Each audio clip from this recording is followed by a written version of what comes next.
Hello everyone, Russ of Aquarimax here. We started just a little bit early. 5:30 US Mountain Time is when we usually do our live stream, so here we are. It looks like we already got one like, and we've got a very hungry leopard gecko here who likes crickets and mealworms. We're going to give her, I think we got 2 mealworms in there. Yeah. And a couple of crickets. Hopefully the light is okay. Just another insect nerd is first, it looks like it, yep. First comment that I've seen so far. I'm going to change it to live chat so all of them can come in. Miley Morky is in the chat as well. Nice. I'm going to come a little closer so we can get a close-up on this takedown. Here we go. Ooh, nice. And Mr. Snake, you didn't miss this one indeed. I'm glad you didn't. Mr. Snake is one of the first ones to respond to most of my Friday videos with a comment and has been trying to get in on the live stream. I'm going to do a bird's eye view for this one here. It's always fun to switch around, right? Carter's Critters, hi, welcome. How about after this one we do a mealworm? Okay. You can just see if she'll come after it in the dish there with the calcium. If you want, or you can just do it by hand, it's up to you. When she's ready for it. Yeah, she's still chewing. Hey, who else is in the chat? I just saw somebody else there. Then I lost it. Let me check again. Tropical Full. I'm not sure if I'm saying that right, but there you go. Hey, what's up? This gecko's appetite is up. Mr. Snake says, the last live stream I got the notification about 5 seconds before the end of the stream. Oh no. Tropical Full says, love the video. Some really great contents and some great ideas. Excellent. Glad to hear that. Oh, I said it perfectly. Good. Tropical Full. Miley Morky says, been busy with my fish in high school. Glad I got on this one this time. Me too. Hey, Mr. Snake, you're getting dart frogs. What kind of dart frogs are you getting? Which species? And or morph are you getting? So how many does she had now? I don't know. There are only 2 crickets left in here and no mealworms. So Okay. almost all of them. She might be done. Yeah. We'll just see. If she's done, we can give the rest of the crickets to one of the cresties. Mr. Snake, just normal. Okay. Are you getting bumblebees like mine? Or, oh no, just Azareus, just normal. Okay, cool. Well, Azareus are one of my favorites. Dropped it. So She'll good eat that one choice. later. Yeah, most likely she will. If she's not interested in this one, she may be, but if she's not, we'll give it to Tiki. Okay. She appears to be interested though. Yeah, she's pretty hungry. Sorry it's a little dark in here, everybody. Shed. Tropical Full says, you have helped inspire me along with a few other YouTubers. Finally got my own channel started where I share my passions, my new additions as I grow my family. Cool. What kind of species do you have? Maybe if you tell us, some other people will check your channel out. That'd be cool. Is that the last cricket? That's the last one. Okay. So the one that's now running around somewhere in her Yeah. enclosure. Yeah. Okay, well, she had a healthy, hearty appetite. I'm going to switch this around, and I'm going to take you over to the couch. We can have a seat, and we can start chatting. Let's see. Hopefully you can see me. Let me know if the lighting's okay in here. I think it's not bad, but we'll see. Sorry about the hand in the way. We'll get over that. And that's not too bad right there, is it? How is that? That's a little dark, but I don't know. Let me know. If I need to, I'll go get the light. Or ask somebody to get the light for me or something. Miley Morky says, I was doing some major renovations. Is that worse or better? I don't know. Major renovations in a tank. So my betta is questioning why I have a bag of 4 guppies in his tank. Ah, yeah, see how that goes, huh? Oh, and Ian's around too. There he is. Hi. Hi, Ian. I'll see you pretty soon. Just a little while here. Tropical Full says, currently have 2 corn snakes, 8 tarantulas, and a few isopods. Nice. I have some great new additions coming. Dart frogs, more reptiles, more tarantulas, and so much more. Wow. Sounds like we share a lot of interest, don't we? Tarantulas are ones I can't keep, but of course the isopods and the corn snakes and dart frogs we keep in common. So if anyone wants to check out Tropical Full's channel, that would be cool. And let's see, yeah.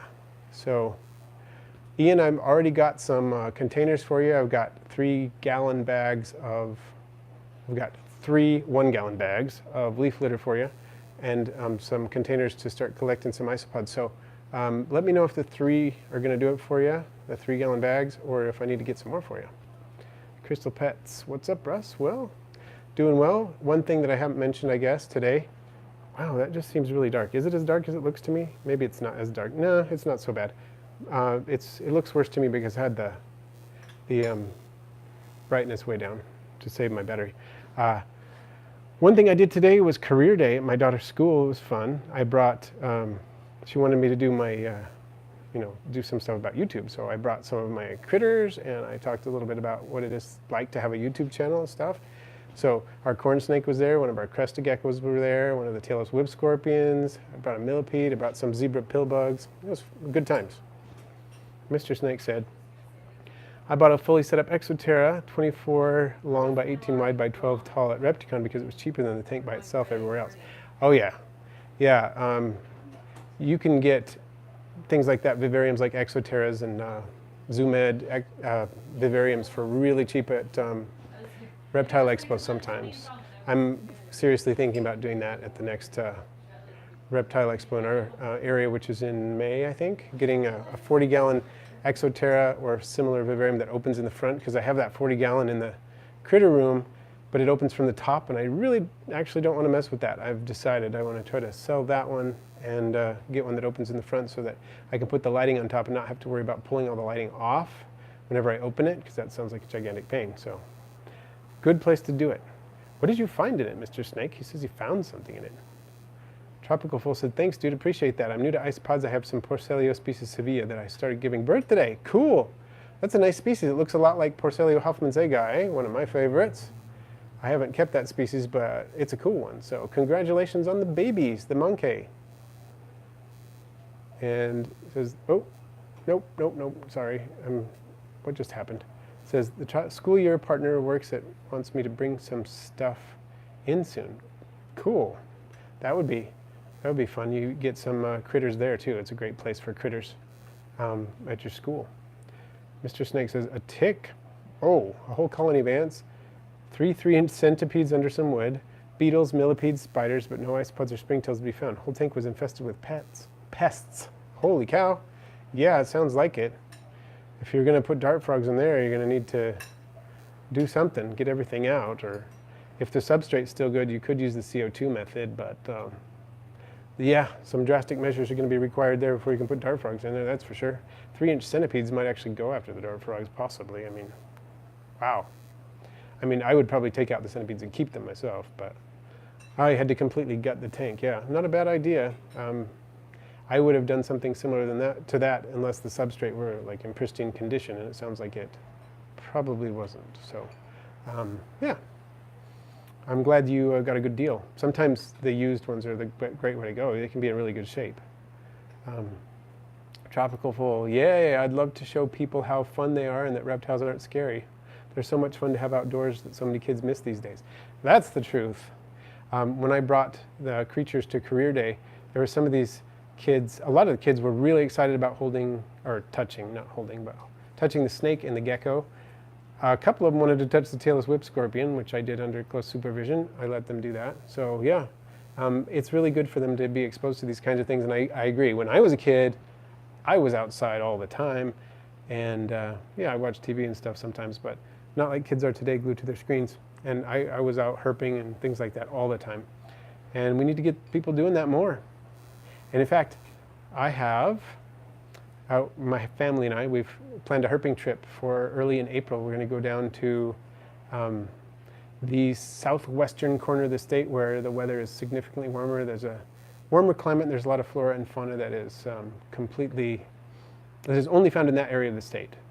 You can't find it in any other parts of the state, so we're going to go down there and do some herping. This should be cool. We're looking, of course, not just for reptiles and amphibians, but also some inverts and whatever else we happen to see. So that should be cool. Miley says, how often do you break your back with doing water changes in the tanks? I can't lift the bucket if it weighs more than my dog. Very good question, and I have had back problems. I have to exercise my back constantly so I don't have them again. But I don't use buckets for my water changes anymore. I use a Python, so I hook it up to the sink, because once I got, how big was the tank? Once I got a 55-gallon tank, I said, nope, not doing the water changes with a bucket anymore. and got a python. It's been well worth it.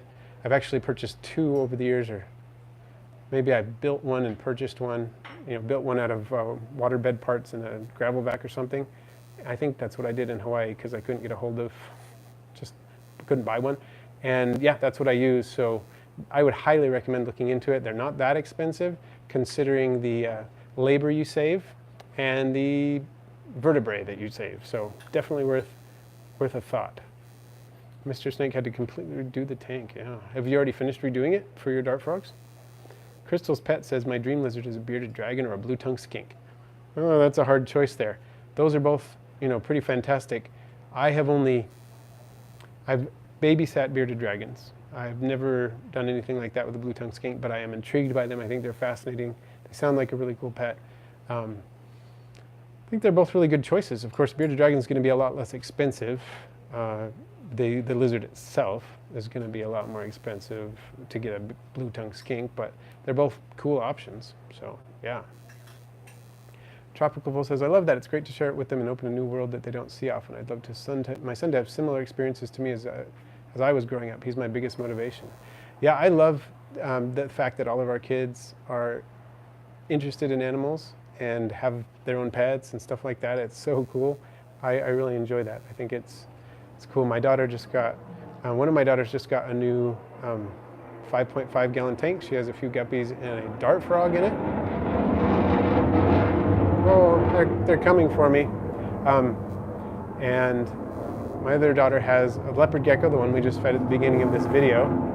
And also she's got an axolotl. And then one of my sons, of course, has the corn snake, and another son has a centipede. So they all got their own pet.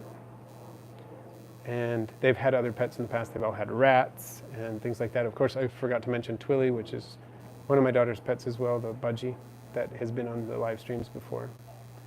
Tropical Full says, sounds like it will be an awesome trip. Will you film it? Definitely film. I will film parts of it. I'll make sure to do some kind of herping highlight video on that. I'm hoping to find some, we want to see some chuckwallas and desert tortoises. Hopefully it might be a little early in the season for that, but I'm hoping to, because last time we were down there, my wife and I were down there without the kids. We saw desert tortoises, and we did do a herping video about that. If you haven't seen it, you can check it out. It was in May of 2018, and we got to see a couple of desert tortoises in the wild, lots and lots of lizards, some cool inverts, and we did a little highlight herping video about that, as well as other things like jackrabbits and things.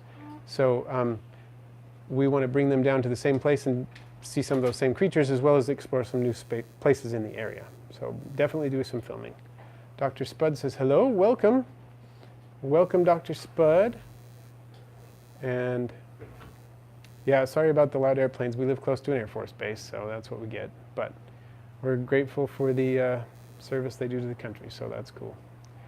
And, oh, Tropical's going to get some dart frogs.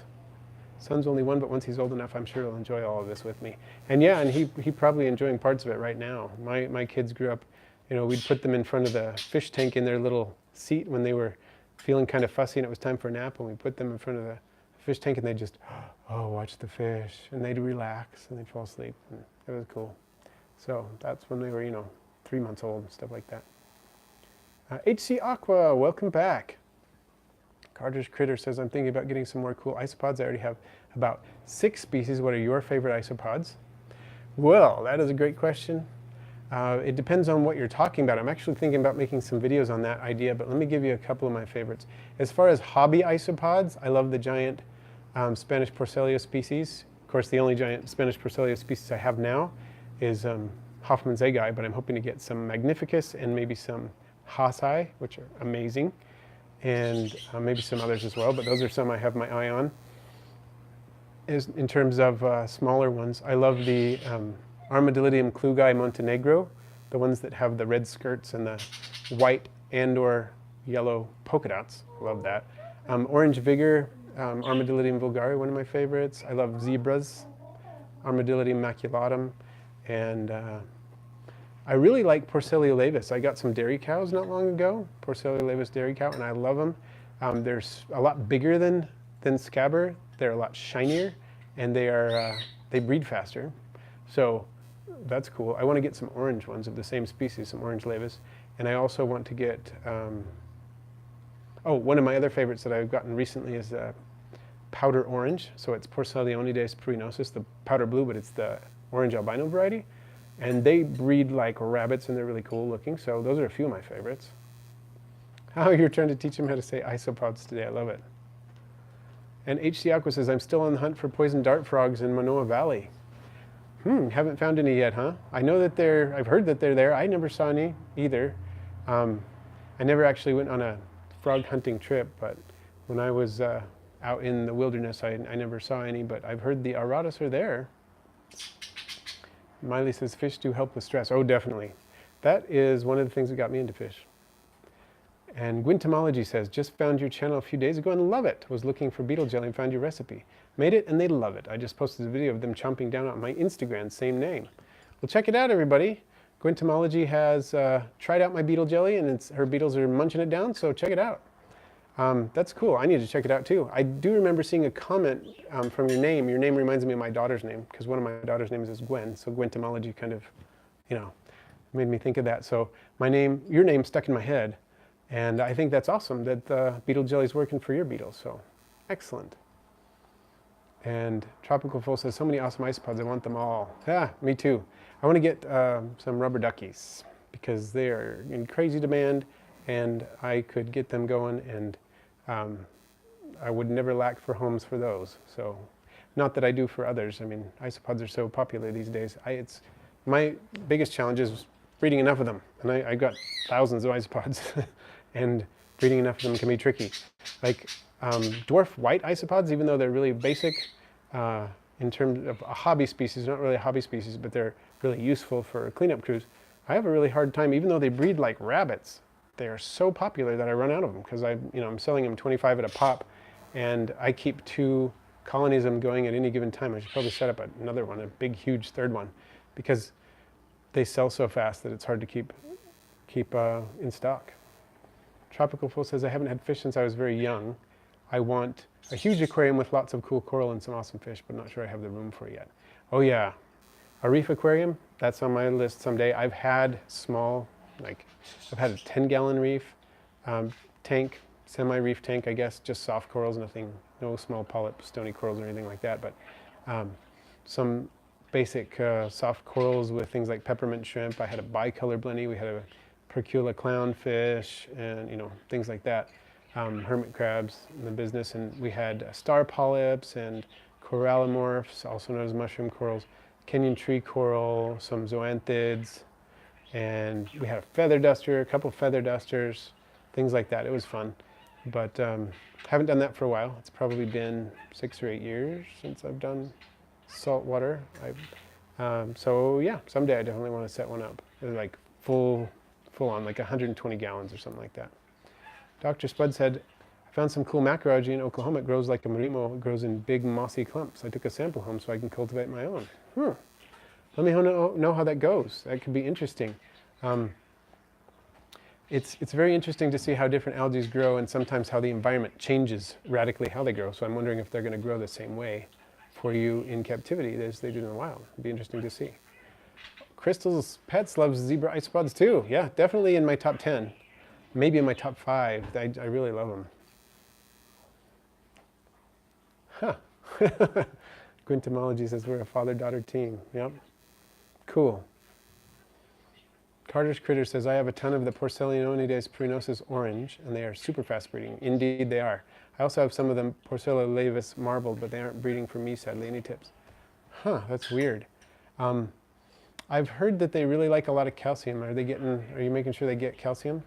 I don't know what to tell you of mine. They are the fastest breeding, maybe my Porcella laevis dairy cows are possibly the fastest breeding isopods I've ever had. I don't know. The pruinosus give them a run for their money, but so I don't know what to say except for check and make sure they're getting enough calcium, and we'll see how that goes. Miley says, one of my female guppies just gave birth yesterday, and she was just about 3 months old. A lot of stress for a young adult female guppy. Yeah, unfortunately, female guppies and indlers and similar fish go through a lot of stress. They really do. I think part of the deal is that they're constantly breeding. In the wild, they probably are too, but they're if you keep female guppies by themselves, they seem a lot less stressed than when they're constantly producing babies. They're constantly gravid, and then pregnant and producing babies. There's never a time when they're not if you're keeping them with males. So it is a stressful life.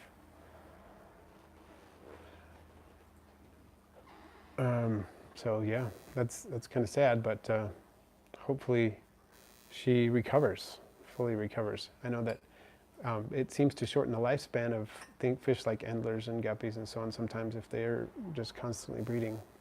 The females anyway. It doesn't seem to bug the males, of course, because there are fewer resources being expended in that case. Oh, can anybody hear the dart frog from across the room? You could just hear him calling. I don't know if you can hear that. I'm half tempted to go over there and check out the vivarium and show you how it's doing. I guess I did that in the Laugh live stream though. So, all right. Actually, I'm going to do it because I feel like it. Why not? Here we go. Oh, I hope my microphone doesn't fall off. Here, let's check it out. Let's see how the tank's looking. I'm going to take the lid off here. What do we got going?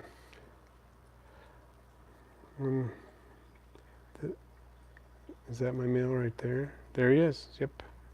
Right in the center of the screen, you can see the male hanging out. That's where he was calling from. Oh, I just scared him off as I accidentally moved the iPad and made it a thump against the glass there. Everything's doing pretty well in here. I really like how the rabbit's foot fern is looking. Thank you, Tropical Full. There's my sphagnum moss that started growing from the stuff I put on the walls of the tank. There's another little bit of moss right in the center of the screen that I'm getting started in here. Here is one of my bromeliads sending out a pup that's starting to bump against the glass. I'm going to have to move it. You can see some java moss that needs to be watered. It's getting a little crispy back there, but it'll green back up as soon as I water it. And this lemon button fern is doing really well. Of course, my selaginella is going nuts as always. I have to move this orchid, this mini orchid, flowered for me a while ago. Here's a seed pod right there. I'm probably not going to get anything from the seeds because it's flowered and grown and put out pups and so on for the past, 5 or 6 years or something like that. I've never gotten any orchids from the seeds, but I do get orchids from the offsets. But it looks like it doesn't like this tank very much. See how that leaf is all black? So I'm going to need to move it. I think it's just too humid in here for this particular orchid species, which is kind of sad because it's a nice place for an orchid species, but I don't think it's going to work in here. Maybe I'll put it with one of my cresties. It's not quite as humid there. So anyway, it's been fun to watch everything grow. You can see the java moss growing down there in the corner. And this philodendron goes nuts. I've had to cut that back a couple of times. I really love the bromeliads. They're so colorful. It's cool that they can be polka dotted and have like the pinks and purples, or this one that's kind of got a reddy purpley color to it. Dr. Spud says I got some plants from outside to put in my aquarium. I thought they were something in the Nahas genus, but it turns out they weren't plants at all. It turns out to be Charophyta algae. Oh, is it doing okay for you?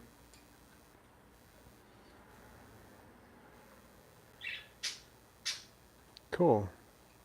So Gwyntomologist says, I don't even know where to start with Plantitank. I have a black thumb. Thankfully, we do much better with animals. That's a gorgeous tank, though. Well, thank you.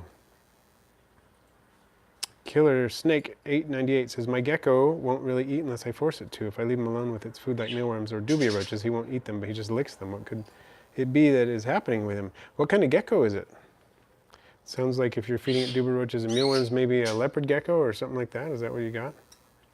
Charophyta is the ancestor of all plants, which is pretty cool. It's growing very well. That's awesome. I think I may have seen some of that. Do you have any of that on your channel? That would be cool to see if you have some of it growing. Oh, I see one of the dart frogs down with a little toadstool down there. Oh, just scared him away again. Sorry, didn't mean to scare him off. I'm just too loud. Can you see I've got some little toadstools going on down there, which is pretty normal. Okay, it is a leopard gecko. How is the temperature in there? If you're going, it could just be a temperature issue if he doesn't have a lot of appetite. Could be he's trying to brumate, or he or she's trying to brumate. I notice our leopard gecko doesn't have as much of an appetite for a good part of the winter. Today, there's, it's warming up, and basically I think it was November, December when it was mostly not, when she didn't really want to eat at all, but then she kind of still doesn't eat quite as much as she does when it's warmer, so could be something like that going on. Hopefully it didn't actually ingest something that could make it, impact it or anything. I doubt that's the issue, but can't rule it out as a possibility, I suppose. Tropical Full says, what was the first reptile, amphibian, etc. that you ever kept? Well, I want to say the first amphibian I ever kept was probably a Pacific tree frog that I caught as a tadpole and raised up to a little froglet. I think that's probably what it was. I was 7 or I must have been 8 years old, I think, when I kept that.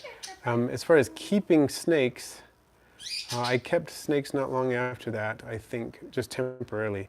My first purchased reptile, my brother and I each got a green anole, and we had those for a while. We didn't know what we were doing, but we set up a vivarium for them with some live pothos plant in there to spray so that they could lick water off the leaves, and we bought crickets for them. We didn't know about calcium supplementation and that sort of thing at the time, nor about UVB. This was a long time ago. Not very many people did know about that kind of stuff, or husbandry in reptiles was pretty primitive back then. But they did last for a while, and we enjoyed them a lot, and then later on I learned how to keep them much better, of course. So I guess I would have to say I would count as my first real reptile pet the anole, and the first amphibian pet as the Pacific tree frog tadpole, probably. Okay, Dr. Spud says I don't have any footage of Charophyta on my channel right now, but I can make that happen. Cool. Yeah, I would like to see that. Let me know when it's up. Tropical Full says, that's awesome. I love tree frogs. Yeah, me too. That was my first introduction to amphibians. We lived in Washington State where it was extremely, humid and wet. We lived a stone's throw from a pond. It wasn't on our property, but it was fairly close. So there were tadpoles there. And I could go outside much of the year and go around in my mom's tomato plants or in the tall grass that grew around the sandbox or places like that and find the Pacific tree frogs all over the yard. And I would do that. I would go around and we'd get some kind of container from my neighbor and I. He was about my same age. We'd get some container from our parents and go looking for tree frogs when I was like 5 and 6. Killer Snake says, I live in a tropical country and the temperature here is always up to 21-15 Celsius. And I took him to the vet and he says there's fine, there are no signs of impaction. Good, good, that's a good thing.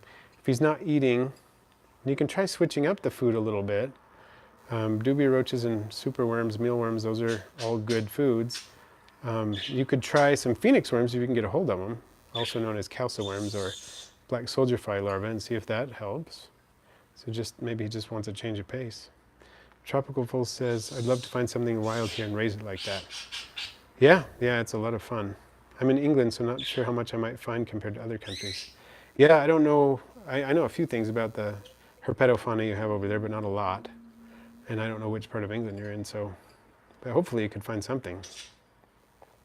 Killer Snake 898 says also he was housed in a repticarpet, so no, he could get impacted. Okay. Yeah, and maybe it's worth checking that out to see if a different kind of food might help. Carter's Critter says, do you sell isopods on your website? I do. The website is kind of in a transitional phase right now, so I would say, I would suggest you do this. Go to my About page on YouTube, and are we frozen? We're frozen, darn it. Okay, go to my About page on YouTube. It will give you my email. You can email me there, and that will allow you to, when the email, I'll just ask me for a price list, and I'll email you an Isopod price list. The website is under construction, so to speak. I've got some draft stuff. It's going to be all new, and I will have my Isopods for sale on there, but for now, just do that. That'll work. Michael Ligari says, oh yeah, I love your live streams. Well, I'm glad you're here, Michael. I'm finishing up here, but I'm glad you were able to catch some of it. Gwentomology says, yay, Washington, I was a cougar baby, so I lived in Utah till I was 3, then for 3 weeks when I was 19. Cool. Yeah. So we've lived in at least 2 states in common. That's awesome. So Killer Snake 898 says, okay, I'll try it. Thanks. Yeah, hopefully it works. And Tropical Full says, I'm in Suffolk, so full of fields. Oh, okay. Riley Geiger, hornworms never fail. Even I have to say they look tasty in a weird way. Yeah, I was kind of thinking that. I didn't say anything, but that's a great suggestion. Riley, thanks for bringing that up. Hornworms will get some reptiles to eat when they won't otherwise eat, so that would be a good idea. So a killer snake, would you ever be interested in keeping tarantulas? The closest I've ever come was babysitting my sister-in-law's tarantula, and that's the closest I can ever come because my wife has asked that I not keep tarantulas, and I'm okay with that. Tropical Fool says, I did go out yesterday and found a lot of isopods, not 100% sure on the species yet. Cool. You've got a fair few of them in the UK, so yeah, if you want to send me a picture or something, I could probably help you out with that. Miley says, well, I never intended to find ram's horns other than the 3 I purchased in my tanks. Collecting 50 snails and sticking lettuce in a tank with them has fun outcomes. Yeah, those ram's horns will breed like crazy. Crystal's Pet says, press that like button. I'm from Washington State. Awesome. That's cool. And Gwyntomology says, where do you get your isopods? We get lots of stuff from Peter at Bugs in Cyberspace, but he doesn't have lots of isos. Get them reptile shows, but those are few and far between. I have gotten mine from a lot of different places. I gotten a couple of my species from Bugs in Cyberspace. I got my Oniscus ocellus and I think my peach pillbugs maybe from him. I think those are the only species I got from him that I can remember. Oh, and some wild caught, some wild type Persilius scabber, I think. But I've gotten some of mine from Oren McGongle and let's see, some from a breeder named Ian who doesn't do it anymore, who doesn't breed them anymore. Isopod, let's see, captiveisopoda.com. I've gotten some from there, and then some on arachnoboards. And some from a local bug buddy who's a dart frog breeder. A couple of those actually, so. Okay, so if you go to my Tropical Full, you go to my About page on YouTube, the About tab, and then it'll have the email there. I don't have Instagram yet. I may need to get it, but I don't have it yet. But that'll get you to me. Down the wormhole, welcome. Been a while. Glad to see you here. And Killer Snake 898, what is your favorite isopod species? If I had to pick one that I don't have, probably Porcellio magnificus. The one that I have might be zebras, it might be Armadillidium klugi, so hard to say. Oh, I've got to finish up here. I've got someone coming over. Just a second. But Miley says they ate 70% of the leaf I gave them last night. Living vacuums. Indeed they are. So I'm glad that helps, Gwyntomology. And thank you everyone for joining. I've got to close up here, but it's great to see you. Have a new video coming out on Friday, of course. It'll be a first Friday feeding. So stay tuned for